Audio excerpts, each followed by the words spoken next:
Módulo 1. Contenidos. El conflicto. Los intereses. Fases del conflicto. El conflicto en las organizaciones. Aspectos positivos y negativos del conflicto. Algunas formas para la resolución de conflictos. Técnicas para la resolución de conflictos. Pasos para la resolución de conflictos. Algunas acciones que estimulan los conflictos. Conflicto. No existe posibilidad de abordar ningún tipo de negociación si antes no se ha instalado un conflicto o controversia. Un conflicto es una suerte de competencia en la que todas las partes desean posicionarse en un plano que generalmente resulta incompatible con las expectativas de la otra parte.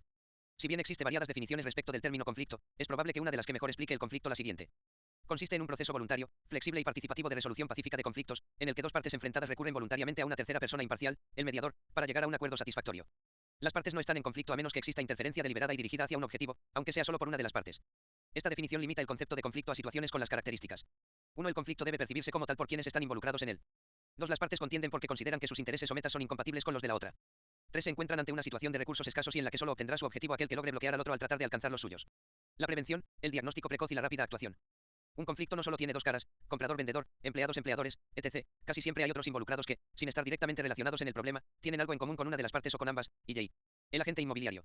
En una gran medida, el éxito de una negociación depende de la activa participación de estas personas en el acercamiento de los intereses encontrados. Pocas personas disfrutan un tratamiento conflictivo con jefes, compañeros, subordinados, amigos o extraños. Esto es particularmente cierto cuando el conflicto llega a ser hostil, y cuando se ponen en juego sentimientos fuertes en la negociación. Resolver una controversia llega a ser en muchos casos mental, física y emocionalmente desgastante. En toda situación de conflicto hay un momento clave, aquel en el que las partes comprenden que ninguno de los dos tiene suficiente poder como ganar una pulseada y doblegar definitivamente al otro. En ese momento entienden que la única alternativa realista es buscar por el camino de la negociación, una salida que sea beneficiosa para ambos. Los intereses. Cuando negocias, en el fondo, ¿qué buscas? Pues lograr un acuerdo que satisfaga tus intereses sustanciales. La negociación es el proceso por el que nos ayudamos mutuamente a conseguir lo que necesitamos. Además de conseguir lo que necesitas, por lo general, también te interesa tu relación con la otra parte. Es decir, que al final hay dos intereses en juego. La relación con el otro negociador, cómo de importante es tu relación pasada y futura con la otra parte. Cómo os habéis llevado en el pasado y cómo queréis llevaros en el futuro. El resultado de la negociación, cuánto te importa obtener un buen resultado de la negociación. Necesitas ganar en todos los puntos.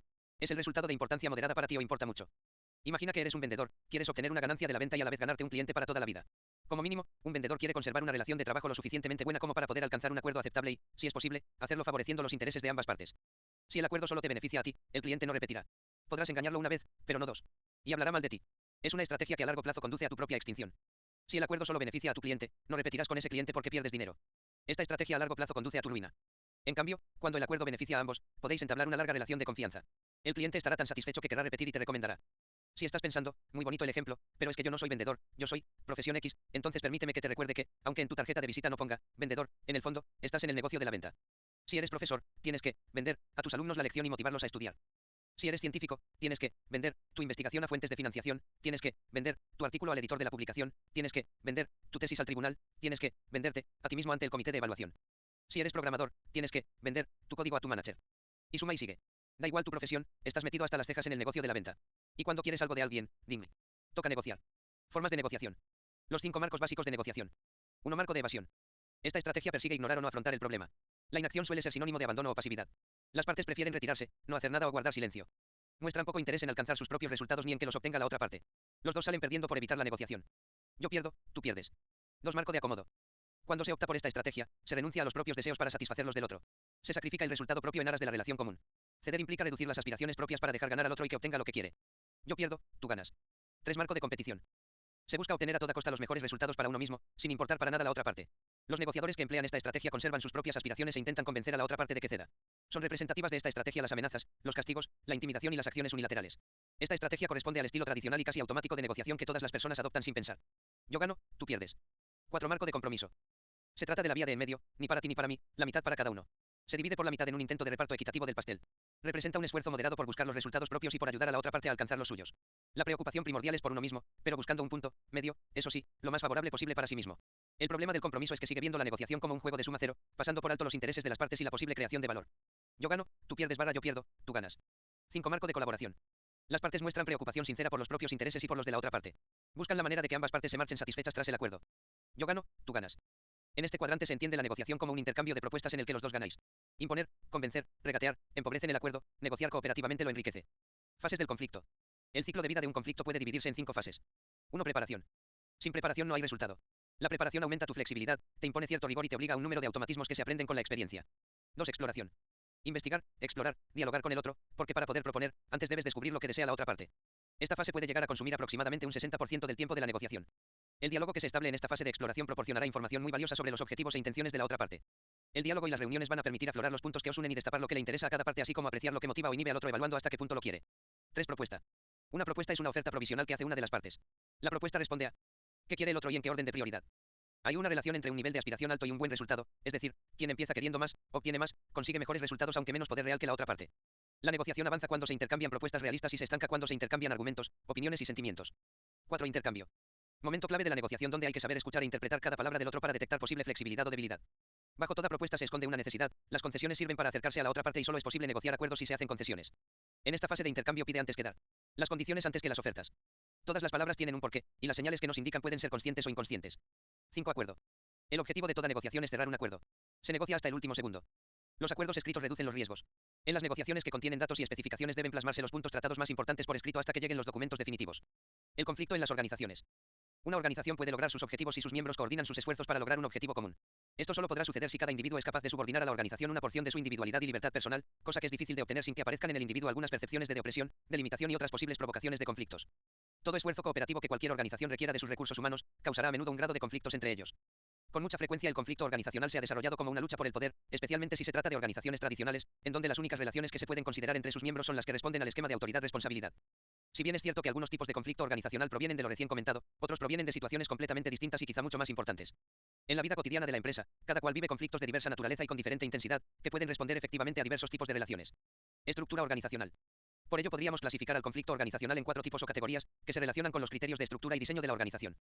El primero de ellos es el conflicto vertical, el cual se entiende que surge entre diferentes niveles de la empresa como, por ejemplo, el que puede surgir entre un superior y su subordinado directo. El conflicto horizontal, por parte, es el que surge lateralmente entre empleados o departamentos en un mismo nivel jerárquico o de responsabilidades. En tercer tipo, conflicto podríamos llamarlo de tipo oblicuo, generalmente se produce entre asesores y gerentes, y resulta de cierto grado de dependencia que se desarrolla entre el personal administrativo y los especialistas que la organización emplea para facilitar actividades complejas. Por último, aparecen con demasiada frecuencia los conflictos causados por la ambigüedad en la definición, o las expectativas creadas, alrededor del rol que los individuos puedan tener en una posición dada. Las escuelas clásicas o tradicionales consideran al conflicto organizacional como indeseable y anormal. El criterio moderno reconoce lo inevitable de tales situaciones de conflicto, porque se reconoce que toda organización está formada por individuos quienes, de sentirse limitados y dependientes en sus acciones y responsabilidades, podrán mostrar comportamientos a menudo beligerantes y disidentes. Además, ese criterio moderno reconoce la necesidad de la existencia del conflicto para aumentar la funcionalidad y operatividad o productividad de muchas de las actividades empresarias, y también están dispuestos a tolerarlos en ocasiones que no son particularmente críticas. Estos puntos de vista dan importancia especial a las técnicas para la administración de los conflictos, en lugar de tratar de eliminarlos. Aspectos positivos y negativos del conflicto. Si tomamos en cuenta lo que ya se ha dicho, el conflicto en las organizaciones puede ser tanto una fuerza negativa como una fuerza positiva para la misma. Si bien es cierto que no existen conflictos específicos que puedan ser considerados como buenos o malos de manera absoluta, su encuadre depende de la percepción de las partes involucradas en él. Podríamos establecer que el conflicto es funcional o positivo siempre y cuando contribuya a alcanzar el objetivo de esas partes. En la mayoría de las compañías se considera como positivo el conflicto que contribuya a una búsqueda de maneras más eficientes de hacer lo que la organización necesita, provocando la producción de mejores ideas y de nuevos enfoques. La competencia, por lo general, incrementa la producción, especialmente a corto plazo, y las situaciones de conflicto contribuyen a que salgan a la luz ciertos problemas que se han mantenido ocultos por mucho tiempo, a clarificar puntos de vista y a propiciar que las personas tengan oportunidad de probar sus capacidades. Del mismo modo, el conflicto puede ocasionar efectos negativos muy serios, dado que tiende a propiciar que los esfuerzos se distraigan del logro de las metas. Cuando el conflicto surge, se utiliza a menudo mucho tiempo y energía en tratar de resolverlo, lo que va en detrimento de la dedicación a la actividad principal. El conflicto influye sobre el bienestar psicológico de las personas, y la competencia desmedida puede resultar contraproducente en lo que hace a la calidad de los productos o servicios. Formas de resolución. Algunas formas para la resolución de conflictos. Por supuesto que no existe la manera correcta o incorrecta en sí misma, todo dependerá de las circunstancias que rodeen el conflicto desatado entre las partes. Hay situaciones donde ninguna será la adecuada. Por ejemplo, según sea esa situación se puede decidir que evitar el problema es la mejor opción. Otras veces evitar el problema puede ser la peor alternativa. Así también, colaborar puede ser lo correcto algunas veces pero otras no. Las formas clásicas para la resolución de conflictos o disputas son las siguientes. 1. Competición, las partes entran en una verdadera batalla de poderes, y el resultado final es que lo que una parte obtiene es lo que la otra parte ha debido ceder. 2. Regateo, satisfacer propias necesidades en detrimento de las necesidades de los demás. 3. Colaboración, satisfacer las necesidades y expectativas tanto propias como las de la contraparte. Las partes en conflicto se reúnen para discutir el tema y resolver los problemas mutuos. Cuando se comparten y comunican las discrepancias de una manera adulta, con frecuencia se logra que las dos partes identifiquen las similitudes que pueden servir de base para un esfuerzo combinado que los lleve a la solución del conflicto con la cooperación de ambos. No obstante, afrontar directamente el conflicto con la cooperación de ambos. No obstante, afrontar directamente el conflicto no lleva por sí solo a resolverlo en todos los casos, ya que muchas veces los problemas brotan de sistemas de valores discrepantes e incompatibles. En estos casos hará falta llegar a una solución satisfactoria a través de una negociación complementaria. Formas de negociación. Complementario a lo dicho y si fuera el caso, la identificación de una meta u objetivo vital que requiere de la colaboración de las partes en conflicto es muy útil para involucrar a las partes en conflicto en algo que compromete la supervivencia más allá de las diferencias individuales. 4. Compromiso, arribar a un acuerdo dado que no queda otro remedio. 5. Evasión, el negociador se muestra indiferente tanto a sus propias necesidades como a las de las otras personas, no actúa de buena gana. Este método adquiere comúnmente dos formas, el distanciamiento y la supresión. El distanciamiento es cuando una de las partes o ambas toman la decisión de evitar la interacción alejándose de la otra parte física y o mentalmente. La supresión es cuando una de las partes decide retener la información o guardar los sentimientos que pueden contrariar a la otra parte, lo cual puede llegar a convertirse en una bomba de tiempo. Estas técnicas no resuelven realmente el conflicto, sino que más bien lo postergan, lo cual puede resultar a la larga en un conflicto de mayores proporciones. 6. Allanar, es simplemente rendirse o conformarse. Se resuelve el conflicto cuando una de las partes cede totalmente a favor de la otra, adaptándose a sus intereses. Hay veces en que esta rendición está asociada a que una de las partes se sirve de la estructura formal y de tácticas de poder para ganar el conflicto imponiendo sus intereses sobre el que tiene menor poder o autoridad. Debe tenerse en cuenta que esta forma de pretender solucionar un conflicto a través de la imposición casi siempre genera rebeldía y a la larga conflictos más fuertes, en lugar de realmente resolverlos, porque el que se es sometido a través del poder siempre quedará frustrado e insatisfecho. Ejemplo de negociación. Un ejemplo típico para ilustrar el concepto de conflicto sería el caso de una subasta, dos compradores para un mismo bien, siempre y cuando cada individuo conozca de la existencia del otro y ambos deseen ese bien. Al haber una sola posición disponible y dos que la desean, se suscita la situación de recursos escasos, en donde si uno obtiene lo que desea, el otro no lo logrará, y la percepción de metas incompatibles. El ejemplo anterior ilustra un hecho bastante común en las actividades comerciales de cualquier empresa. El hecho de que exista una cantidad limitada de bienes a subastar a las que esas personas pueden acceder, hace inevitable que ocurran situaciones conflictivas de esta índole. Sin embargo, cabría preguntarse si este conflicto no es necesario para el desarrollo comercial, por ejemplo, tendría el mismo valor para las personas empuja dicho bien si hubiese posibilidades para todos. Al haber más opciones disponibles, habría la misma necesidad de destacarse para poder obtenerlas. Organización del conflicto. Llevando el conflicto al plano organizacional, podemos afirmar que a pesar de que el funcionamiento normal de las organizaciones provoca conflictos entre su personal, este punto de vista, que considera al conflicto como un fenómeno natural en grupos y organizaciones, es moderno y relativamente reciente.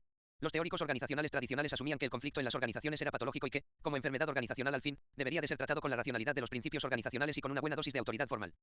Por su parte, los teóricos organizacionales, que surgieron del movimiento de relaciones humanas de los años 30, diagnosticaban al conflicto de la misma manera, pero consideraban que podía ser eliminado con una mayor comprensión y comunicación entre las partes, así como mediante el convencimiento de que el conflicto era innecesario. Como se puede notar, ambos puntos de vista consideraban al conflicto organizacional como un hecho indeseable que debía desaparecer, por ser una normalidad en el ordenado quehacer del sistema formal de los trabajos. La diferencia entre ambos era exclusivamente en relación con el tratamiento para la enfermedad, que en el primer caso pretendía eliminar al conflicto por presión y en el segundo con comprensión. Dichos teóricos jamás habrían considerado un enfoque en donde el conflicto se mirara como actividad organizacional no tan solo normal sino, inclusive, deseable en varias circunstancias. El punto de vista moderno, que está basado en teorías e investigaciones del comportamiento humano, aplica estos conocimientos al manejo del conflicto en lugar de su eliminación. La idea es lograr que el conflicto sea funcional para la organización y que su ocurrencia no reduzca la eficiencia. De hecho, la ausencia de conflicto, o el exceso de armonía, paz, tranquilidad y cooperación, pueden resultar en una reducción de la productividad de los grupos de trabajo. Técnicas para la resolución de conflictos. Los expertos en resolución de conflictos, sean estos matrimoniales, comerciales, institucionales o internacionales, coinciden en aceptar que la resolución del conflicto es una de las formas de la técnica de la negociación. Cuando dos partes han quedado atrapadas por algún tiempo en un modelo de acciones y reacciones de hostilidad, sienten la necesidad de encontrar una nueva manera de considerar ese escenario. Los protagonistas de la situación de conflicto pueden pensar que no necesitan negociar con la otra parte, dado que la consideran culpable exclusiva de un comportamiento vergonzoso mientras tienden a considerar sus acciones solo como una respuesta al mal comportamiento de la otra parte. Cada parte se siente víctima de las transgresiones y agresiones de la otra, lo cual justifica una réplica en mayor escala. Para resolver conflictos con estas características, al menos de manera parcial, debe suceder algo que conmueva y desarrolle un nuevo contexto para la discrepancia. Por ejemplo, la llegada de un nuevo enemigo común o algún suceso que perjudique a ambos, reorientando sus energías hacia nuevas posibilidades, alejándolos de sus diferencias. Pasos para la resolución de conflictos. 1. Reducir las tensiones emocionales. Resulta procedente el logro de algún tipo de acuerdo preliminar entre las partes, con el objetivo de que éstas abandonen posturas beligerantes que no hacen otra cosa que intensificar el conflicto en sí mismo. En definitiva, como en la guerra, acordar un cese temporario del fuego para, en este nuevo escenario, preparar el terreno para un tratamiento racional del problema. 2. Poner énfasis en los intereses. Tratar por todos los medios de que las partes abandonen la discusión sobre los comportamientos hostiles de la otra y centrar el tema en dar claridad a sus intereses individuales comunicados con términos simples y en lo posibles desprovistos de juicios de valor. Es probable que ya en esta etapa las partes manifiesten intención de encontrar modelos diferentes para relacionarse y analizar sus disputas en función de los intereses que los mueven. 3. Sumar opciones. Resulta importante la identificación de acciones conjuntas que las partes podrían llevar a cabo para dar satisfacción a alguna, por lo menos, de sus expectativas. Es muy útil crear, cuando sea posible, metas compartidas que no se podrían lograr sin la cooperación de ambas partes. Es necesario tener muy claros cuáles son los comportamientos que sí o sí deben evitarse, acusaciones, reticencia al suministrar información, abuso del poder o del tiempo, etc. 4. Consensuar sobre nuevos comportamientos. Buscar paquetes de acuerdos y lograr su tratamiento en forma cooperativa, dado que la formulación de un preacuerdo de estas características puede mejorar notablemente la calidad del diálogo posterior, reducir tensiones emocionales y mantener a las partes en una especie de zona de confort. 5. Definir nuevos modelos de relación. Permitir que un acuerdo complete de manera específica la relación establecida entre las partes, atienda a intereses de cada una de ellas, sus derechos y obligaciones recíprocas. Es importante establecer alguna suerte de contrato a término, es decir, verificar durante un periodo de prueba que la relación mejora, para luego sellar acuerdos definitivos. 6. Expandir los recursos. Cuando el conflicto se debe a la competencia por los recursos, si los recursos se pueden ampliar es posible reducir el conflicto. Por desgracia, aunque este método reduce a menudo el conflicto, en la mayoría de las organizaciones raramente se dispone de recursos suficientes para utilizarlo. Algunas acciones que estimulan los conflictos. Tenga en cuenta. Uso de mensajes ambiguos o amenazadores para incrementar los niveles de conflicto. En una situación de disputa interna en una organización, la incorporación de personas externas con antecedentes, valores, actitudes y o estilos administrativos diferentes a los de los miembros actuales, usualmente exacerba el conflicto. También creará conflictos la reestructuración de la organización, con los reacomodos de los grupos de trabajo, modificación de las reglas y reglamentos, aumento de la interdependencia y promoción de cambios estructurales similares, puede tratarse de destruir un statu quo indeseable. Nombramiento de abogado del diablo, introducir a un crítico para que argumente en forma deliberada contra las posiciones mayoritarias del grupo. Recordemos entonces que aunque no todos los estudiosos del tema opinan que los conflictos se deben reducir, ya que incluso piensan que deben estimular los conflictos se deben reducir, ya que incluso piensan que se deben estimular posconflictos funcionales para hacer a los grupos más productivos, todos están de acuerdo en que se deben manejar los conflictos apropiadamente para lograr que se reduzcan los efectos negativos y obtener soluciones funcionales que permitan a los grupos alcanzar sus metas y objetivos. Una administración adecuada del conflicto operará en función de la oportunidad, con acciones para solucionarlo o para estimularlo, permitiendo que los responsables controlen los niveles del mismo en un rango adecuado que permita a la organización funcionar productivamente. Fin del módulo 1.